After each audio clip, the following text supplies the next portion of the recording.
Today we are going to install a backup light switch. This car has headers on it, and they took out the rod that comes from down from the transmission up to the steering column. In doing so, bypassing the stock backup light switch. Today we are going to need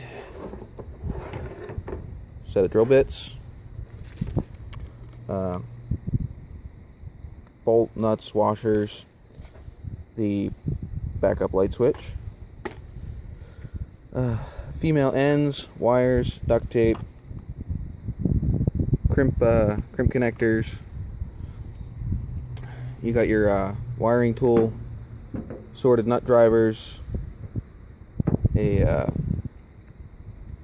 hex socket for your center console.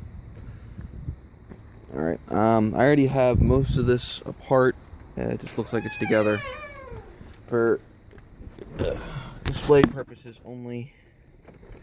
You're gonna have to take out your glove box, shifter. There is a lock ring that's down inside here normally. I already took mine out. Okay, then you're gonna have to remove your shifter bezel. There are 4 hex screws here. They look like this. This will slide up and off. You'll have to disconnect your light. Again, I already did so. Okay, then your center console can come up and out. You need to put this back in either reverse or neutral. Okay, slide this up. Oh, sorry, you gotta take out the 2 bolts in the back side of this piece.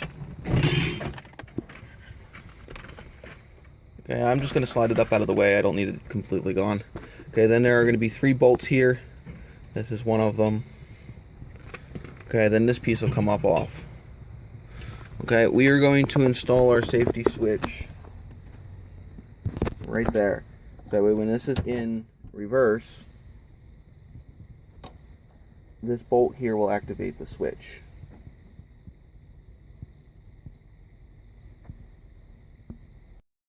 We are going to install it right here. So that way when the shift lever goes into reverse, the bolt will depress this little metal tang here. Basically all this does is complete the circuit, so that way you have power back to the lights.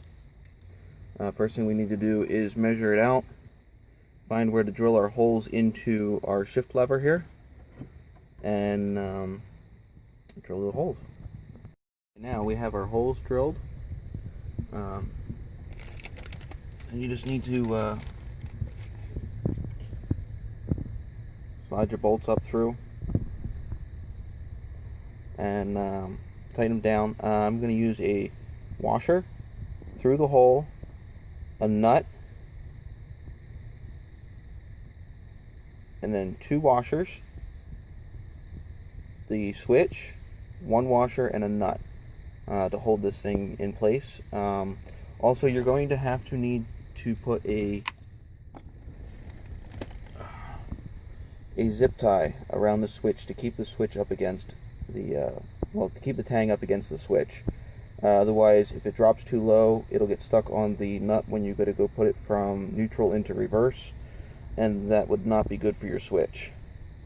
So do not forget to put the zip tie around your switch.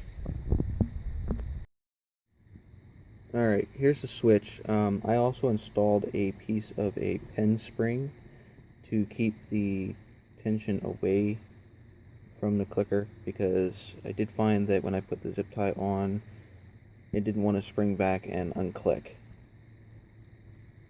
So here's how it looks with the zip tie on it. Alright, this is the switch all installed. You got your wiring that runs up to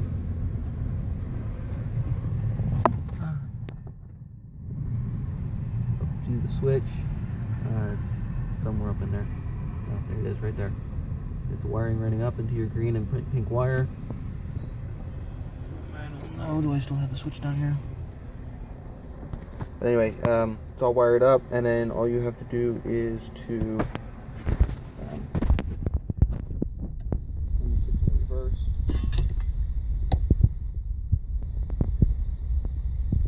it moves this tang, triggering the switch.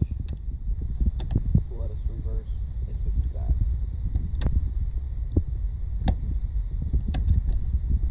Then all you do is just reinstall your